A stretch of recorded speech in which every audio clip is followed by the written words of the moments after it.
कहवाई तुलसा नैहर कहवा ननी याऊर कहवा ननी याऊर हो बहिनी कहवाई तुलसा नमलित पूजले नारायण पूजले नारायण हो कहवाई तुलसा नैहर कहवा ननी याऊर कहवा ननी याऊर हो बहिनी कहवाई तुलसा नमलित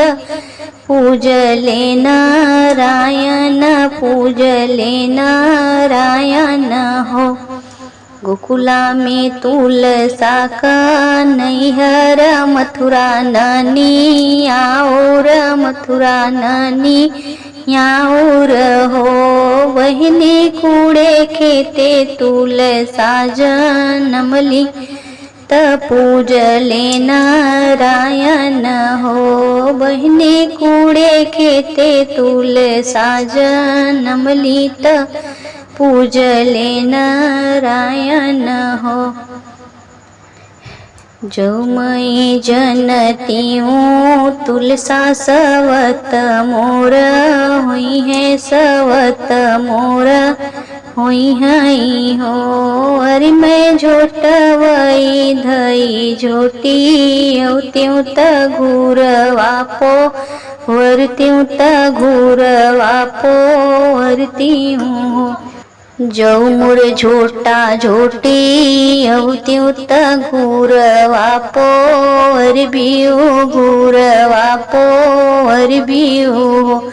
अरे मैं बनी जैबे सुंदरी बेलिया त पूजी है नारायण पूजी है नारायण हो कहवाई तुलसा नैहर कहवई ननी याऊर कहवई ननी याऊर हो बहिनी कहवाई तुलसा नमलित पूजले नारायण पूजले नारायण हो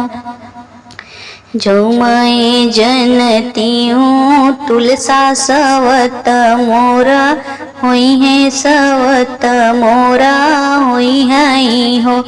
अरे मैं झोटवई धई झोटी त्यों त गंगा में पो वरत्यों त गंगा में पो वरती हो जो मोर झोटा झोटी बियो गंगा में पोर बियो गंगा में पोर बियो अरे मैं बनी जैबे सुंदरी नावरिया तखे है नारायण खेई है नारायण हो कहवई तुलसा नैहर कहवई ननी याऊर कहवा ननी याऊर हो बहिनी कहवाई तुलसा नमलिता पूजले नारायण पूजले नारायण हो जो मैं जनती हूँ तुलसा सवत मोरा हुई है सवत मोरा हुई है हो अरे मैं झोटवई धई झोटी त्यों त भार में जोको त्यों त भार जोक ववती हूँ जो मुर झोटा झोटी ब्यूत भार में जो कर ब्यूत भार में जो कर भी हो अरे मैं बनी जाबे माघ कया गिनिया तपी है नारायण तपी है नारायण हो कहवाई तुलसा नैहर कहवई ननी याऊर कहवई ननी याऊर हो बहिनी कहवाई तुलसा जन्म लीत पूजले नारायण पूजले नारायण हो। गोकुला में तुलसा नैहर मथुरा ननिया और मथुरा ननिया और हो।